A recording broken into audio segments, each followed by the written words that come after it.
ಇವನಾರವ ಇವನಾರವನೆಂದೆನಿಸದಿರಯ್ಯ, ಇವ ನಮ್ಮವ ಇವ ನಮ್ಮವ ಇವ ನಮ್ಮವನೆಂದೆನಿಸಯ್ಯ. ಇವನ್ಯಾರು ಅವನ್ಯಾರು ಅಂಥೇಳಿ ವಿಭಜಿಸಿ ಬೇರೆ ಮಾಡಿ ನೋಡುವಂಥ ಪ್ರಯತ್ನವನ್ನು ಮಾಡೋದು ಬೇಡ. ಎಲ್ಲರನ್ನು ನಮ್ಮವರು ನಮ್ಮವರು ನಮ್ಮ ಜೊತೆಯವರು ನಮ್ಮ ನೆರೆಹೊರೆಯವರು ನಮ್ಮ ಆತ್ಮೀಯರು ಅಂತೀಕೊಂಡು ಹೇಳಿ ಎಲ್ಲರ ಜೊತೆಗೆ ಪ್ರೀತಿ ವಿಶ್ವಾಸದಿಂದ ನಡೆಯುವಂಥ ಕೆಲಸ ಮಾಡಬೇಕು ಅನ್ನತಕ್ಕಂಥದ್ದು ಬಸವಣ್ಣನವರ ಒಂದು ಸದಾಶಯ. ಏನೋ ಎಲ್ಲರನ್ನ ದೂರೀಕರಿಸಿ ಇವನಾರು ಅಂತ ಕೇಳುವಂಥ ಪ್ರಯತ್ನ ಏನಂತಂದ್ರೆ ವ್ಯಕ್ತಿಗಳಿಂದ ಸಮಾಜದಿಂದ ನಾವು ದೂರ ಆಗ್ತೀವಿ. ಇನ್ನೊಬ್ಬರನ್ನು ನಾವು ದೂರ ಮಾಡೋಕ್ಕೆ ಹೋದರೆ ನಾವು ದೂರ ಆಕ್ಕೀವಿ. ಆ ಕಾರಣಕ್ಕೆ ನಮ್ಮವ ಅಂಥೇಳಿ ಎಲ್ಲರನ್ನ ವಿಶ್ವಾಸದಿಂದ ಕಾಣುವಂಥ ಕೆಲಸ ಮಾಡಬೇಕು. ಭಾಳಷ್ಟು ಸರ ಏನಾಗ್ತದೆ ಗೊತ್ತೇನ್ರಿ, ಯಾರನ್ನ ನಮ್ಮವರು ಅಂತೀವಿ, ಯಾರನ್ನ ನಮ್ಮವರು ಅಂತ ತಿಳ್ಕೊತೀವಿ, ಅವರ ಬೆನ್ನಾಗ ಚೂರಿ ಹಾಕಿರ್ತಾರೆ. ಹೌದಿಲ್ರಿ? ಯಾರನ್ನ ನಮ್ಮವರು ಅಂತ ನಂಬ್ತೀವಿ, ಅವರೇ ಬೆನ್ನಾಗಿ ಚೂರಿ ಹಾಕ್ತಾರೆ. ಆದರೆ ನೆನಪಿಟ್ಕೋಬೇಕು, ಯಾರೋ ಬೆನ್ನಾಗಿ ಚೂರಿ ಹಾಕ್ತಾರಂಥೇಳಿ ನಾವು ಇನ್ನೊಬ್ಬರನ್ನು ನಂಬೋದು ಬಿಡೋಕ್ಕಾಗಂಗಿಲ್ಲ. ಅನಿವಾರ್ಯ ನಂಬಬೇಕಾಗ್ತದೆ, ಬದುಕಬೇಕಾಗ್ತದೆ ವ್ಯವಸ್ಥೆಯೊಳಗೆ. ಆದರೆ ನಂಬಿದವರೇ ಮೋಸ ಮಾಡ್ತಾರೆ ಅಂತಂತಂದ್ರೆ ಒಂದು ತಿಳ್ಕೋಬೇಕು, ಕೆಲವು ಮಂದಿ ಅಂತಿರ್ತಾರೆ, ಅವನು ಹೆಂಗೆ ಪಸಾಶಿ ನೋಡು, ಅವನು ಹೆಂಗೆ ಡಬ್ ಹಾಕಿ ನೋಡು. ಇನ್ನೊಬ್ಬರ ಮನೆ ಮುರಿದು ಖುಷಿ ಪಡ್ತಿರ್ತಾರೆ, ಅವನು ಹೆಂಗೆ ಡಬ್ ಹಾಕಿ ನೋಡು, ಹೆಮ್ಮೆ ಪಡ್ಕೋತಿರ್ತಾರೆ. ಅಂಥವರಿಗೆ ಒಂದು ಮಾತು ಹೇಳೋಕ್ಕೆ ಇಷ್ಟಪಡ್ತೀನಿ, ಅವನ ಮನೆಯನ್ನು ಹೆಂಗೆ ಮುಳುಗಿಸಿನಿ ನೋಡು ಅಂತ ಯಾರು ಹೇಳ್ತಿರ್ತಾರಲ್ಲ ಅಂಥವ್ರು ತಿಳ್ಕೋಬೇಕು, ಮುಂದೊಂದು ದಿವಸಕ್ಕೆ ನೀ ಬರೀ ಅವನ ಮನೆ ಮುಳುಗಿಸಿರ್ಬೋದು, ನಿನ್ನ ಮನೆ ಕೂಡ ನೀನು ಮುಳುಗುವಂಥ ದಿವಸ ಒಮ್ಮೆ ಬರ್ತದೆ ಅನ್ನೋದನ್ನು ಮರಿಬಾರ್ದು, ಮಾಡಬಾರ್ದ್ರಿ. ನಮ್ಮವರನ್ನವರು ನಮ್ಮ ಜೊತೆಯವರನ್ನವರು ಇನ್ನೊಬ್ಬರಿಗೆ ನಾವು ದ್ರೋಹ ಮಾಡುವಂಥದ್ದು, ವಂಚನೆ ಮಾಡುವಂಥದ್ದು. ಅದಕ್ಕೆ ಬಸವಣ್ಣರು ಹೇಳ್ತಾರೆ, ಲಂಚ ವಂಚನೆಗೆ ಕೈಯಾಣದ ಭಾಷೆಯ. ನಾವು ಇನ್ನೊಬ್ಬರಿಗೆ ಮೋಸ ಮಾಡುವಂಥದ್ದು, ಇನ್ನೊಬ್ಬರಿಗೆ ಮೋಸ ಮಾಡುವಂಥದ್ದು ನಾವು ಮಾಡ್ಕೋತ ಹೊಂಟಿವಿ ಅಂತಂದರೆ ಇನ್ನೊಬ್ಬರನ್ನ ಮೋಸ ಮಾಡಿವಿ ಅನ್ನೋದಕ್ಕೆ ನಾವು ಹೆಮ್ಮೆ ಪಡಬಾರ್ದು. ಎದಕ್ಕೆ ಹೆಮ್ಮೆ ಪಡಬೇಕು? ನಮ್ಮ ಕೆಲಸಗಳು ಹೆಂಗಿರಬೇಕು ಅಂತಂದ್ರೆ ಇನ್ನೊಬ್ಬರಿಗೆ ಮೋಸ ಮಾಡಿ ಹೆಮ್ಮೆ ಪಡುವಂಥದ್ದಲ್ಲ, ಇನ್ನೊಬ್ಬರ ಕಷ್ಟದೊಳಗೆ ಯಾರಾದರೂ ಬಿದ್ದಿದ್ರಂದರೆ ಅವ್ರ ಕೈ ಹಿಡಿದು ಎತ್ತಿ ಅವರಿಗೆ ಆರೈಕೆ ಮಾಡಿ ಸಂತೋಷಪಡಿಸಿ ಕಳಿಸುವಂಥ ಒಂದು ಸದ್ಭಾವನೆ. ಭಾಳ ಸಲ ಧರ್ಮ ಧರ್ಮ ಧರ್ಮ, ಏನದು ಧರ್ಮ? ಧರ್ಮವನ್ನು ಕುರಿತು ವ್ಯಾಖ್ಯಾನ ಮಾಡುವಾಗ ನಾವು ಕೇಳ್ತೀವಿ, ಒಂದು ಮಾತು ನೆನಪಿಟ್ಕೋಬೇಕು. ಯಾವುದು ಧರ್ಮ? ಉದ್ದಿನ ಕಡ್ಡಿ ಹಚ್ಕೊಂಡು ಬೆಳಗ್ಗೆ ವಿಭೂತಿ ಹಚ್ಕೊಂಡು ಜಳಕ ಮಾಡಿ ಗುಡಿಗೆ ಹೋಗಿ ದೇವರಿಗೆ ಬೆಳಿಗ್ಗೆ ಉದ್ದಿನ ಕಡ್ಡಿ ಓದು ದೇವರ ಮಾರಿಗೆ ಚುಚ್ಚಿ ದೇವರ ಮಾರಿ ಎಲ್ಲ ಕರ್ಗ ಮಾಡಿ ನಮ್ಮ ಮಾರಿ ಬೆಳ್ಳಗ ಮಾಡ್ಕೊಂಡು ಬರುದ ಧರ್ಮ ಅಂತ ಭಾಳ ಮಂದಿ ತಿಳ್ಕೊಂಡಾರ. ಯಾವುದು ಧರ್ಮ? ಧರ್ಮ ಅಂತ ಯಾವುದಕ್ಕೆ ಹೇಳಬೇಕು? ಯಾರು ಕಷ್ಟದೊಳಗಿರ್ತಾರ, ಅಸಹಾಯಕ ಪರಿಸ್ಥಿತಿ ಒಳಗಿರ್ತಾರ ನೋಡ್ರಿ, ಎಲ್ಲೋ ಒಂದು ಕಡೆ ಹೊರಿ ಒಕ್ಕೊಂಡು ಕೂತಿರ್ತಾರೆ, ಮೇವಿಂದು ಕಟ್ಟಿಗೆದು ಎಂಥದ್ದು ಎತ್ತವಾಕಾಗೋದಿಲ್ಲ. ಯಾರೇ ಬಂದಾರೇನು ಅಂತ ದಾರಿ ನೋಡ್ತಿರ್ತಾರ. ಏನು ನೀವೇನು ನಾ ಹೇಳಿನಂಥೇಳಿ ಮುಂಜಾನಿಂದ ಊಟ ಮಾಡಿ ಅದಕ್ಕೆ ಹೋಗಿ ನಿಲ್ಲಬೇಡ್ರಿ, ಹಾಗಾಗಿ ಬರ್ತಿರ್ತೀರಿ. ಬರುವಾಗ ನಿಮ್ಮ ಕಣ್ಣಿಗೆ ಬಿತ್ತಂದ್ರೆ ಒಂದು ಕ್ಷಣ ನಿಂತು ಒಂದಿಷ್ಟು ಹೊರೆ ಎತ್ತಿ ತಲೆ ಮೇಲೆ ಇಟ್ರಿ ಅಂತಂದ್ರೆ ಯಪ್ಪ ನಿನಗೆ ಪುಣ್ಯ ಹತ್ತಲಿ ಅಂತಂತಾರಲ್ಲ, ಇದೇ ಮತ್ತಿನ್ನೇನು. ಭಾಳ ತಲೆ ಕೆಡಿಸ್ಕೋಬೇಡ್ರಿ, ಅದ್ರ ಬಗ್ಗೆ ಭಾಳ ಡೀಪ್ ಆಳಕ್ಕಿಡೋದು ಏನೋ ಎಂತೋ ಅಂಥೇಳಿ ಭಾಳ ವಿಚಾರ ಮಾಡೋಂಗಿಲ್ಲ. ಇನ್ನೊಬ್ಬರ ಕಷ್ಟದೊಳಗೆ ಆಗಿಬಿಟ್ಟಿವಿ ಅಂತಂತಂದರೆ ಅದಕ್ಕಿಂತಲೂ ದೊಡ್ಡದು ಯಾವುದದೆ? ಅದೇ ಧರ್ಮ.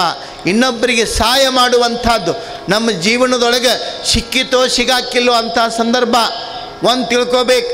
ನೀವು ಮೈಸೂರು ಬೆಂಗಳೂರು ಕಡೆ ಹೋಗಿ ಅಲ್ಲಿ ಕೇಳ್ರಿ, ಯಾರನ್ನಾರೇ ರೋಡು ಅಡ್ರೆಸ್ ಗೊತ್ತಿರಲಿಲ್ಲ ಅಂದ್ರೆ ಕೇಳ್ರಿ ಅಂದ್ರೆ ಅವ್ರು ಏನು ಮಾಡ್ತಾರೆ ಗೊತ್ತೇನ್ರಿ? ಗಾಡಿ ನಿಲ್ಲಿಸಿ ಪೂರಾ ಹೇಳಿ ಅವ್ರು ಏನು ಊಟ ಮಾಡಿ ಅದಕ್ಕೆ ರೋಡ್ ಹೇಳಕ್ಕೆ ಬಂದಿರ್ತಾರೇನೋ ಅನ್ನೋರ ಗತೆ ಅಷ್ಟು ಕಾಳಜಿ ತಗೋತಾರೆ. ಅವ್ರಿಗೇನಾಗಬೇಕಾಗಿದೆ? ನಿಮಗೆ ಕರೆಕ್ಟ್ ಅಡ್ರೆಸ್ ಹೇಳಿ. ಒಂದು ಖುಷಿ ಏನು, ದೊಡ್ಡ ಊರು ಸಿಗಲಿಲ್ಲ ಅಂತಂದರೆ ತೊಂದರೆ ಆಗ್ತದೆ, ನಮಗೆ ಗೊತ್ತೈತಿ ಹೇಳೋನು ಅನ್ನುವಂಥ ಮನಸ್ಸು ಏನದಲ್ಲ ಅದು ಭಾಳ ದೊಡ್ಡದು. ಏನೋ ಒಂದು ಸಂದರ್ಭಕ್ಕೆ ಯಾರಿಗೋ ಒಂದು ಅಸಹಾಯಕ ಪರಿಸ್ಥಿತಿ ಇರ್ತೈತಿ, ಸೀರಿಯಸ್ ಇರ್ತೈತಿ, ಯಾರೂ ಅವ್ರನ್ನ ಕರ್ಕೊಂಡು ಹೋಗುವಂಥವ್ರು ಇರೋದಿಲ್ಲ, ಕೈಯೊಳಗೆ ನಮ್ಮ ಗಾಡಿ ಇರ್ತಾವ, ಅಂಥ ಹೊತ್ತಿನೊಳಗೆ ಗಾಡಿಯೊಳಗೆ ಕರ್ಕೊಂಡೋಗಿ ಕೂಡ್ರಿಸ್ರಿ ಅಂತಂತಂದ್ರೆ, ಆಸ್ಪತ್ರೆಗೆ ಹೋದ ಮುಟ್ಟಿಸ್ರಿ ಅಂತಂದ್ರೆ ಸಾಯುವಂಥ ಒಂದು ಜೀವ ಬದುಕಿಸಿದ ಪುಣ್ಯ ಜನ್ಮ ಜನ್ಮಾಂತರದೊಳಗೆ ನಿಮಗೆ ತಟ್ಟತೈತಿ ಅನ್ನೋದನ್ನು ಮರಿಬೇಡ್ರಿ. ಇದು ಒಳ್ಳೆಯ ಕೆಲಸ. ಹಸಿದವರಿಗೆ ಅನ್ನ ಹಾಕೋದು ಪುಣ್ಯದ ಕೆಲಸ, ನೀರಡಿಸಿದವರಿಗೆ ನೀರು ಕೊಡೋದು ಪುಣ್ಯದ ಕೆಲಸ. ಒಂದು ಊರಿಗೆ ಒಬ್ಬ ಸಾಧು ಬಂದಿದ್ದಂತ, ಒಂದು ಗುಡಿಯೊಳಗೆ ಕೂತಿದ್ದ. ಅವ ಎಂಥ ಸಾಧು ಅಂದರೆ ಸುಮ್ಮನೆ ಸಾಧು ಅಲ್ಲ, ಯಾರು ಏನು ಕೇಳ್ತಾರೆ ಏನು ಬೇಡ್ತಾರೆ ಎಲ್ಲರಿಗೂ ಅದನ್ನು ಕೊಟ್ಬಿಡಾವ. ಅಂಥ ದೊಡ್ಡ ಶಕ್ತಿ ಇತ್ತು ಅವನ ಕಡೆ. ಅಂಥವ ಬಂದಾನ ಅನ್ನೋದು ಗೊತ್ತಾಯ್ತು ಅಂತಂದ್ರೆ ನಮ್ಮ ಮಂದಿ ಬಿಟ್ಟಾರನ್ರಿ. ಬಿಡೋದು ಬಿಟ್ಟು ಹೋಗಿ ಮಂದಿ ಪಾಳೆ ಹಚ್ತು. ಹಣ್ಣೇನು ಎಲ್ಲ ತೊಗೊಂಡು ಹೋಗೋದತಿ. ಅವ ಮುಟ್ತಿದ್ದ, ಇವ್ರಿಗೆ ಕೊಡ್ತಿದ್ದ, ಅವ್ರಿಗೇನು ಬೇಕು ಅದನ್ನು ಕೊಟ್ಟು ಕಳಿಸ್ತಿದ್ದ. ಒಂದು ಮುಂಜಾನೆ 8 ಗಂಟೆಗೆ ಎಲ್ಲರಿಗೂ ಆಶೀರ್ವಾದ ಮಾಡಕ್ಕೆ ಕುಂತಾವ. ಮಧ್ಯಾಹ್ನ 3 ಆದರೂ ಸಹಿತ ಅವ ಒಂದು ಗುಡ್ಡಕ್ಕೆ ನೀರು ಕುಡಿಲಿಲ್ಲ, ಒಂದು ತುತ್ತು ಅನ್ನ ಉಣ್ಲಿಲ್ಲ. ಜನ ಜಾತ್ರಿ ಹಂಗೆ ಎಲ್ಲರಿಗೂ ಕೊಡೋದು ಅವ್ರು ಏನು ಬೇಡ್ತಾರೆ ಅದನ್ನು ಮಾಡೋದು. ಅವ ಕೈ ಇಟ್ಟ ಅಂದರೆ ಚಲೋ ಆಗ್ತಿತ್ತು. ಹಿಂಗೆ ಮಾಡ್ಕೋತ ಕೂತಿದ್ದ. 3-3:30 ನಂತರ ಮಂದಿ ಕಮ್ಮಿ ಆತ್ರಿ, ಯಾರೂ ಇದ್ದಿದ್ದಿಲ್ಲ. ಅಲ್ಲೊಬ್ಬ ದನ ಮೇಯ್ಸಕ್ಕೆ ಬಂದಿದ್ದಾವ. ಅವೇನು ಬೇಡವಲ್ಲ ಕೇಳಾವಲ್ಲ. ಮಂದಿ ಬರೋದು, ಇವನ ಕಡೆ ಆಶೀರ್ವಾದ ತೊಗೊಳ್ಳೋದು, ಹೋಗೋದು, ಹಿಂಗೆ ಈ ಕಡೆ ನೋಡವ, ಈ ಕಡೆ ನೋಡವ, ಈ ಕಡೆ ನೋಡವ, ಈ ಕಡೆ ನೋಡವ. ಮುಂಜಾನಿಂದ ದನಗಳು ಅಲ್ಲಿ ಮೇಯ್ತಿದ್ದು ತಮ್ಮ ಪಾಡಿಗೆ ತಾವು. ಇವು ನೋಡ್ಕೋತ ಕೂತ. ಅವಾಗ 3-3:30 ಆತು. ಆ ಸಾಧು ಇವನ ಕಡೆ ನೋಡಿದ. ನಿನಗೇನು ಬೇಕು ಅಂತ ಕೇಳಿದವ. ಯಾರನ್ರಿ? ದನ ಮೇಯಿಸುವಂಥವನ್ನ. ನಿನಗೇನು ಬೇಕು ಬೇಡ್ಕೋ, ಬೇಡು ಕೊಡ್ತೀನಿ. ಕೇಳ್ರಿ ಅವ ಎಷ್ಟು ಚಂದ ಮಾತು ಹೇಳ್ತಾನ. ಅವಂದ ನನಗೇನು ಬೇಡ, ನಿಂದು ನೀನು ನೋಡ್ಕೊಳ್ಳೋ ಉಚ್ಚಿಪ್ಯಾಲಿ ಅಂದವ. ನಾ ಒಂದು ಮುಂಜಾನಿಂದ ನೋಡಾಕತ್ತೀನಿ, ಬರೀ ಬಂದವ್ರಿಗೆಲ್ಲ ಕೊಡೋದ ನಡೆದತಿ. ಒಂದು ಗುಟ್ಟಕ್ಕೆ ನೀರು ಕುಡಿಲಿಲ್ಲ, ಏನಿಲ್ಲ, ಹಿಂಗೆ ನೆಗದು ಬಿದ್ದು ಹಾದಿ. ನಿಂದು ನೋಡ್ಕೊ ಅಂದವ. ನನಗೇನು ಬೇಕಾಗಿಲ್ಲ, ನನಗೆಲ್ಲ ಚಲೋ ಐತಿ ಅಂತಂದವ. ಚಲೋ ಐತಿ, ಮತ್ತು ನಾ ಏನು ನೋಡ್ಕೊಲಿ, ನೀ ಏನು ನೋಡ್ಕೋತಿ? ನಾನು ಬುತ್ತಿ ತಂದೀನಿ, 1-2 ರೊಟ್ಟಿ ಹೆಚ್ಚದವ, ಚಟ್ನಿ ರೊಟ್ಟಿ ಪಲ್ಯ ಐತಿ, ಹಚ್ಚಿ ಕೊಡ್ತೀನಿ ತಿನ್ನು. ನನ್ನ ತತ್ರಾಣಿಗೆ ಒಳಗೆ ನೀರದಾವ, ಕುಡಿ. ಆಮೇಲೆ ತಣ್ಣಗೆ ಕುಂಡ್ರು, ಮುಂದೆ ನಿಂದು ನೋಡ್ಕೋ. ಎಲ್ಲರೂ ಕೂಡಿ ನಿನ್ನ ಓದು ಮಣ್ಣು ಕೊಟ್ಟು ಬರೋದಾಗಬಾರ್ದು, ಲಕ್ಷ ಕೊಡೋದು ಹೇಳಿದವ. ಅವಾಗ ಅವನಿಗೆ ನೆನಪಾತು, ಹೌದಲ್ಲ ಅಂಥೇಳಿ. ಅವಾಗಿಟ್ಟು ಸಂತೋಷ ಆಯಿತು. ಅವನತ್ತಕ್ಕೆ ಏನಂತ ದೊಡ್ಡದಿರಲಿಲ್ಲ. 2 ರೊಟ್ಟಿ, ಒಂದಿಷ್ಟು ಖಾರ, ಒಂದಿಷ್ಟು ಪಲ್ಯ ಹಚ್ಚಿಕೊಟ್ಟ. ಹೊಟ್ಟೆ ತುಂಬ ತಿಂದ. ತತ್ರಾಣಿಗೆಯೊಳಗೆ ತಂಪು ನೀರಿದ್ದು ಕುಡ್ದ. ಇಷ್ಟು ಸಂತೋಷ ಆತ ಆ ಸಾಧುಗ. ಬಂದವರೆಲ್ಲರೂ ಬರೀ ಆಶೀರ್ವಾದ ತಗೊಂಡು ಹೋದರು. ಒಬ್ಬರು ನಂದೇನು ಕೇಳಲಿಲ್ಲ. ಅವರೆಲ್ಲರಿಗೂ ಆಶೀರ್ವಾದ ಮಾಡೇನಿ. ಆದರೆ ನೀನು ಏನೂ ಬೇಡಲಿಲ್ಲ ನಿನಗಾಗಿ. ನನ್ನ ಹೊಟ್ಟೆ ನೋಡಿ, ನನ್ನ ಹೊಟ್ಟೆ ತಂಪಿರಲಿ ಅಂತ ನೀರು ಕುಡಿಸಿದಿ, ಹೊಟ್ಟೆ ತುಂಬಲಿ ಅಂತ ಅನ್ನ ಉಣಿಸಿದೆಲ್ಲ. ಪುಣ್ಯಾತ್ಮ, ಅವರೆಲ್ಲರಿಗಿಂತಲೂ ನಿನಗೆ ನಾನು ಭಾಳ ಚಂದ ಆಶೀರ್ವಾದ ಮಾಡ್ತೀನಿ ಅಂಥೇಳಿ 2 ಕೈ ಎತ್ತಿ ಹರಿಸ್ತಾನೆ. ನಿನ್ನ ಮನೆಯೊಳಗೆ ನಿತ್ಯ ಅನ್ನ ಉಳಿಲಿ, ನನ್ನ ಹೊಟ್ಟೆ ತಣ್ಣಗೆ ಮಾಡಿ ಅಂದ್ರೆ ನಿನ್ನ ಮನೆಯವರೆಲ್ಲರ ಹೊಟ್ಟೆ ತಣ್ಣಗಿರಲಿ ಅಂಥೇಳಿ ಹೃದಯ ತುಂಬಿ ಕೈ ಎತ್ತಿ ಹರಿಸ್ತಾನೆ. ಈ ರೀತಿಯೊಳಗಿರ್ಬೇಕು. ಇಂಥ ರೀತಿಯೊಳಗೆ ನಮ್ಮ ನಡೆಗಳಿರ್ಬೇಕು. ಇನ್ನೊಬ್ಬರ ಕಷ್ಟಕ್ಕೆ, ಇನ್ನೊಬ್ಬರ ಯೋಗಕ್ಷೇಮವನ್ನು ಕೇಳೋದಕ್ಕೆ ನಮ್ಮ ಮನಸ್ಸು ಹಾತೊರಿತಿರ್ಬೇಕು.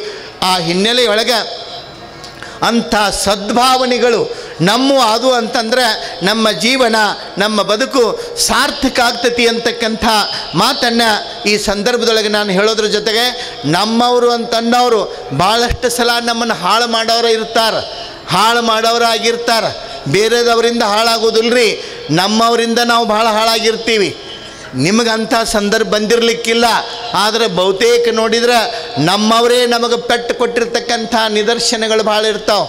ಯಾವನೋ ಒಬ್ಬ ಊರಿಗೆ ಒಂದು 50 ಕೊಡ್ಲಿ ಮಾಡಿಸ್ಕೊಂಡು ಬರಾಕತ್ತಿದ್ದಂತ. 50 ಕೊಡ್ಲಿ ಈ ಕಡಿತಿರ್ಲ ಏನಂತೀರಿ ಕೊಡ್ಲಿಗೆ? ಕೊಡ್ಲಿ ಅಂದರೆ ಗೊತ್ತಾಕ ಅವ್ರಂತಾರೆ, ನಾವು ಏನು ಅಮೇರಿಕಾದವ್ರಲ್ರಿ, ಇಂಗ್ಲೆಂಡ್ದವರಲ್ಲ, ನಾವು ಬೆಳಗಾವಿ ಜಿಲ್ಲಾದವರೇ ಇದ್ದೀರಿ ಅಂತ. ಹೌದಿಲ್ರಿ? 50 ಕೊಡ್ಲಿ ಮಾಡಿಸ್ಕೊಂಡು ಬರಾಕತ್ತಿದ್ದ. ಆ ಕೊಡ್ಲಿ ತೊಗೊಂಡು ಬರೋದು ಅಲ್ಲಿ ಸಾಲಿಡದ ಗಿಡಗಳಿದ್ದು. ಸಾಲಿಡದ ಗಿಡಗಳಿದ್ದಿಲ್ಲ. 50 ಕೊಡ್ಲಿ ಊರಿಗೆ ಬಂದು ಅಂದ್ರೆ ನಾವ್ಯಾಕೆ ಕುಡ್ದೀವಿ ಇನ್ನು ಅಂದವು. ಅವಾಗ ಎಲ್ಲ ಗಿಡ ಅಳಾಕ್ ಚಾಲೋ ಮಾಡಿದ್ವತ್ತು. ಅವಾಗ ಒಂದು ದೊಡ್ಡ ಗಿಡ ಹೇಳ್ತತ್ತ, ಎಷ್ಟು ಬಂದಾವ ಕೊಡ್ಲಿ? 50 ಬಂದಾವ, ನಾವ್ಯಾಕೆ ಕುಡಿತೀವಿ ಇನ್ನು? ಅವಾಗ ದೊಡ್ಡ ಗಿಡ ಕೇಳ್ತತ್ತ, ಕೊಡ್ಲಿ 50 ಅಲ್ಲ 500 ಬರಲಿ, ಹೆದರಂಗಿಲ್ಲ. ಅವತ್ರ ಕೂಡ ನಮ್ಮವ್ರು ಯಾರೇ ಇದ್ರೇನು? ನಮ್ಮವ್ರಂದ್ರೆ ಮರದ ಕಾವು ಹಾಕ್ತಿರಲ್ರಿ ಕೊಡ್ಲಿಗೆ, ಗಿಡದ ಕಾವು. ನಮ್ಮವ್ರು ಯಾರು ಇದ್ರೇನು ಅಂತ ಕೇಳಿತತ್ತದ. ಅವಾಗ ಅವು ಹೇಳಿದ್ವತ್ತ, ನಮ್ಮವ್ರು ಯಾರು ಇರಲಿಲ್ಲ, 50 ಕೊಡ್ಲಿ ಮಾತ್ರ ಇದ್ದು. ಅವಾಗ ದೊಡ್ಡ ಗಿಡ ಹೇಳ್ತತ್ತ, 50 ಅಲ್ಲ 500 ಬರಲಿ, ಹೆದರಬೇಡ್ರಿ, ನಮ್ಮವ್ರೊಬ್ರು ಯಾರು ಒಬ್ಬರ ಕೂಡ್ರು ನಾವು ಯಾರು ಉಳಿದಿಲ್ಲ ಅಂತ ಹೇಳ್ತತ್ತ. ಹಂಗೆ ನಮ್ಮವರು ಗೊತ್ತಾತಲ್ರಿ, ನಮ್ಮವ್ರು ಅನ್ನೋರು ಯಾರ ಮೇಲೆ ನಾವು ಭಾಳ ಭರವಸೆ ಇಟ್ಕೊಂಡು ಕೂತಿರ್ತೀವಿ ಅಂತಿರ್ತಾರೆ ನೋಡ್ರಿ. ಏನಂತ?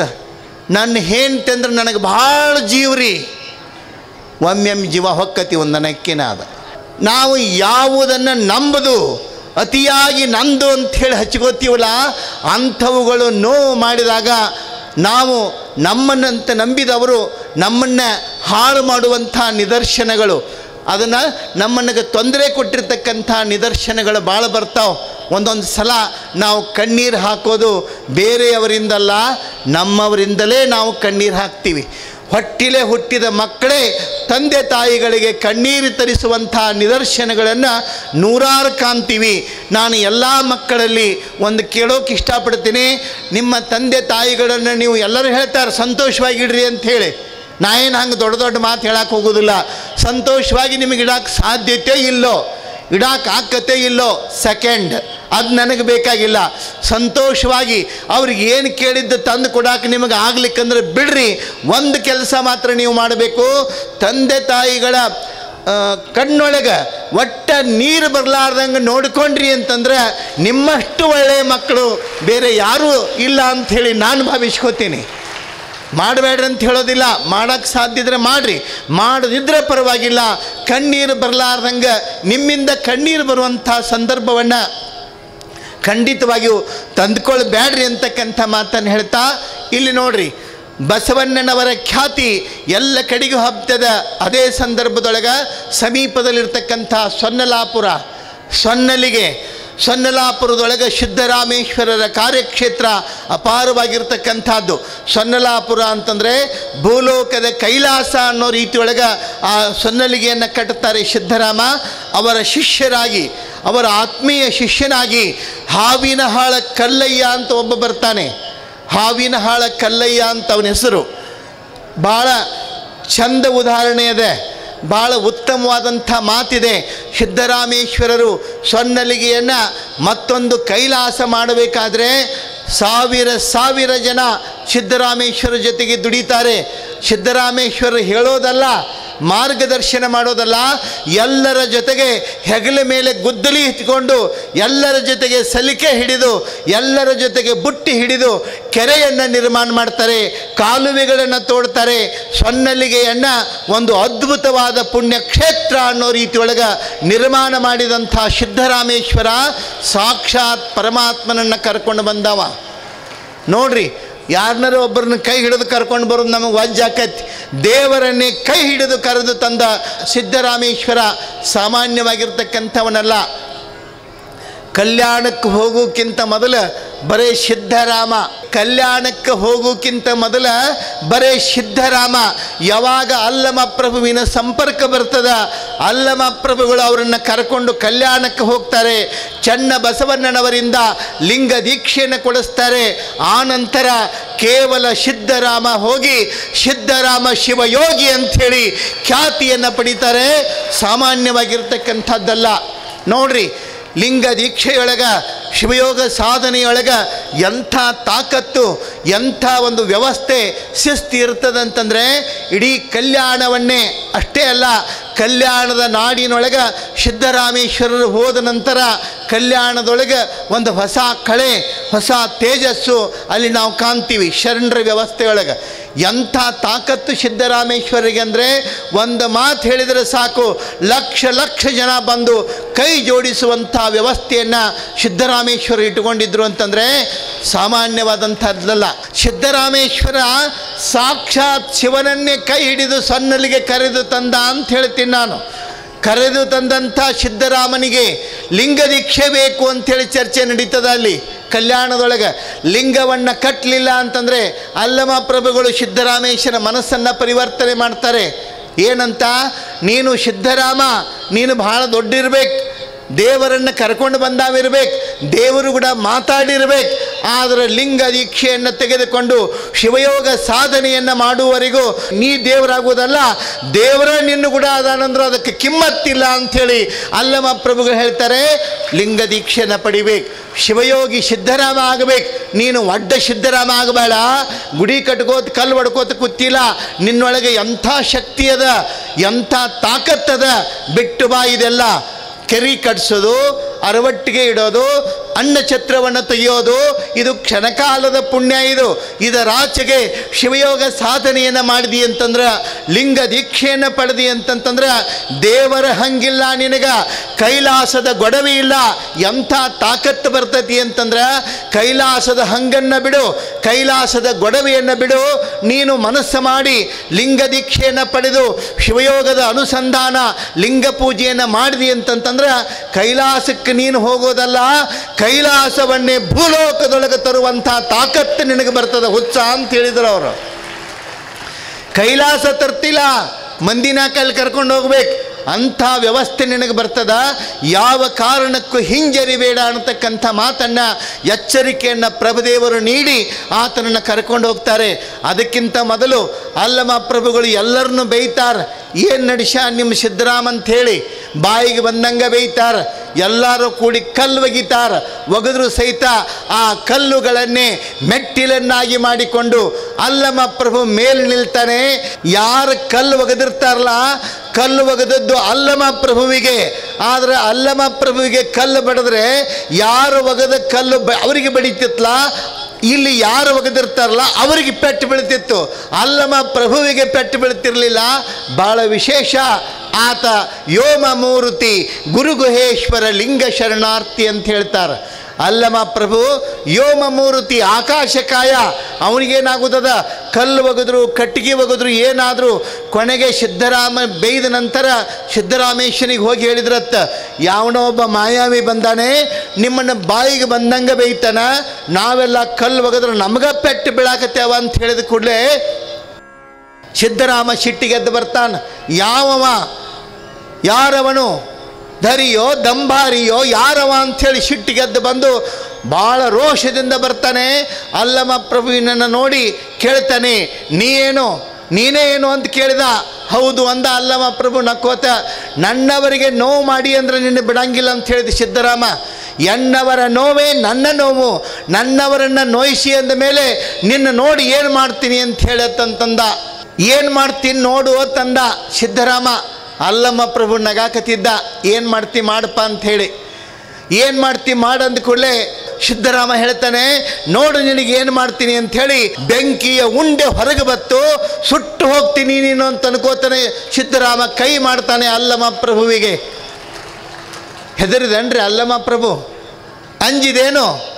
ಅಂಜಲಿಲ್ಲ. ಬೆಂಕಿಯ ಉಂಡಿ ಉರಿಯನ್ನು ಉಗುಳ್ತಾ ಅಲ್ಲಮ ಪ್ರಭುವಿನ ಸಮೀಪ ಬಂತು. ಸಿದ್ದರಾಮ ಗಹಗಹಿಸಿ ನಗುತ್ತಿರ್ತಾನೆ. ನೋಡು ನಿಂದೇನಾಗ್ತದೆ ಈಗ ಪರಿಸ್ಥಿತಿ ಅಂತ ಈಕೊಂಡು ಹೇಳಿ. ಆ ಸಂದರ್ಭದೊಳಗೆ ನಗುತ್ತಾ ಅಲ್ಲಮ ಪ್ರಭುಗಳೇನು ಮಾಡ್ತಾರೆ, ಭಾಳ ಚಂದದ ಕೇಳ್ರಿ.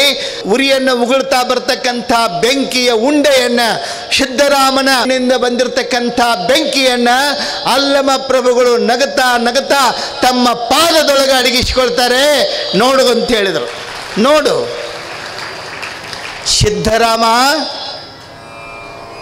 ಸಿದ್ದರಾಮ, ನಿನಗೆ ಲಕ್ಷ್ಯ ಇರಲಿ, ಶಿವಶರಣರಿಗೆ ಪಾದದಲ್ಲಿ ಕಣ್ಣಿದೆ, ಎಚ್ಚರಿರು ಅಂತ ಹೇಳ್ತಾನೆ ಅಲ್ಲಮ ಪ್ರಭು. ಎಂಥ ಮಾತು! ಅವಾಗ ಸಿದ್ದರಾಮನ ಅಹಂಕಾರ, ಶಿವನಿಂದ ಉರಿಗಣ್ಣನ್ನು ಪಡೆದೇ ಅನ್ನೋ ಅಹಂಕಾರ ಉಡಿಗೆ ಹೋಗ್ತದ. ಯಾವ ಹಮ್ಮಿನೊಳಗೆ ಸಿದ್ಧರಾಮ ಇದ್ದ ಒಮ್ಮಿಂದ ಮೇಲೆ ಜರ್ರನೆ ಜರದು ಬಿದ್ದಂಗಾಯಿತು. ಅಲ್ಲಮ ಪ್ರಭುವಿಗೆ ತಲೆ ಬಾಗ್ತಾನೆ. ನನ್ನ ಅಹಂಕಾರವನ್ನು, ನನ್ನ ಕಣ್ಣ ತೆರೆಸಿದ ಮಹಾತ್ಮ ನೀ ಏನು ಹೇಳ್ತಿ ಹೇಳು, ನಾನು ಕೇಳೋದಕ್ಕೆ ಸನ್ನದ್ಧನಿದ್ದೀನಿ ಅಂಥೇಳಿ ಸಿದ್ಧರಾಮ ಕೈ ಮುಗಿದು ನಿಲ್ತಾನೆ. ಇದು ಆಧ್ಯಾತ್ಮ. ಲಕ್ಷ ಕೊಡ್ರಿ ಇಲ್ಲಿ. ಹಣೆಗಣ್ಣು ಯಾವುದು? ಹಣೆಗಣ್ಣು ಅಹಂಕಾರ. ಹಣೆಗಣ್ಣು ಅನ್ನೋದು ಅಹಂಕಾರ. ಪಾದದೊಳಗಿರೋ ಕಣ್ಣು ಯಾವುದು ಅಂತಂದರೆ ಆ ಅಹಂಕಾರವನ್ನು ಇಳಿಸುವಂಥ ತಾಕತ್ತು ಯಾರಿಗಿರ್ತದಂತಂದರೆ ಶಿವಶರಣರಿಗೆ, ಮಹಾತ್ಮರಿಗೆ ಮಾತ್ರ ಇರ್ತದಂಥದ್ದು. ಆ ಹಿನ್ನೆಲೆಯೊಳಗೆ ಅಂಥ ಉರಿಗಣ್ಣನ್ನು ಅಡಗಿಸಿಕೊಳ್ತಕ್ಕಂಥ ಪ್ರಭು ಹೇಳ್ತಾನೆ, ಸಿದ್ಧರಾಮ ಎಲ್ಲರಂತಲ್ಲ ನೀನು, ಎಲ್ಲರಂತಲ್ಲ ನೀನು, ನಿನ್ನ ಹತ್ತಿರ ಅದ್ಭುತವಾದ ಶಕ್ತಿ ಇದೆ, ಅದ್ಭುತವಾದ ತಾಕತ್ತಿದೆ, ಎಲ್ಲವನ್ನ ಸರಿಪಡಿಸುವಂಥ ವ್ಯವಸ್ಥೆ ಇದೆ. ಇದನ್ನು ಬಿಟ್ಟು ಬಾ ನನ್ನ ಜೊತೆಗೆ ಅಂತ ಹೇಳಿ ಅವನನ್ನು ಕರ್ಕೊಂಡು ಕಲ್ಯಾಣಕ್ಕೆ ಕರ್ಕೊಂಡು ಹೋಗಿ ಷಷ್ಠಲ ಜ್ಞಾನಿ, ಅವಿರಳ ಜ್ಞಾನಿ, ಷಷ್ಠಲ ಚಕ್ರವರ್ತಿ, ಚಿನ್ಮಯ ರೂಪನಾಗಿರ್ತಕ್ಕಂಥ ಚನ್ನಬಸವಣ್ಣನವರಿಂದ ಅವನಿಗೆ ದೀಕ್ಷೆಯನ್ನು, ಲಿಂಗ ದೀಕ್ಷೆಯನ್ನು ಕೊಡಿಸ್ತಾರೆ. ಎಂಥ ಸಾಧನೆಯನ್ನು ಸಿದ್ಧರಾಮೇಶ ಮಾಡ್ತಾನೆ ಅಂದರೆ, ಬರೇ ಸಿದ್ಧರಾಮ ಹೋಗಿ ಶಿವಯೋಗಿ ಸಿದ್ಧರಾಮ ಅನ್ನೋ ಹೆಸರಿನಿಂದ ಇಡೀ ಲೋಕಕ್ಕೆಲ್ಲ ಖ್ಯಾತಿಯನ್ನು ಮೂಡಿಸಿದಂಥ ಶರಣ ಸಾಮಾನ್ಯನಾಗಿರ್ತಕ್ಕಂಥದ್ದಲ್ಲ. ಅಂಥ ಸಿದ್ಧರಾಮನ ಶಿಷ್ಯನಾಗಿ, ಸಿದ್ಧರಾಮ ಶಿವಯೋಗಿಯ ಶಿಷ್ಯರಾಗಿ ಹಾವಿನ ಹಾಳದ ಕಲ್ಲಯ್ಯ ಅಂಥೇಳಿ ಒಬ್ಬ ಶರಣ ಬರ್ತಾನೆ. ಆ ಶರಣ ಸಾಮಾನ್ಯನಾಗಿರ್ತಕ್ಕಂಥವನಲ್ಲ. ಅವ ತನ್ನ ವ್ಯಕ್ತಿತ್ವದ ಮೂಲಕ, ತನ್ನ ವ್ಯವಸ್ಥೆಯ ಮೂಲಕ ಸಿದ್ಧರಾಮೇಶನ ಸೇವೆಯನ್ನು ಮಾಡ್ತಾನೆ. ಹೇಗೆ ಮಾಡ್ತಾನೆ, ಏನು ನಡೀತದೆ ಅನ್ನತಕ್ಕಂಥ ವಿಚಾರ ಮತ್ತೆ ನಾಳಿನ ದಿವಸ ಬರ್ತದೆ. ಅದನ್ನು ನಾಳೆಗೆ ನೋಡೋಣಂತೆ.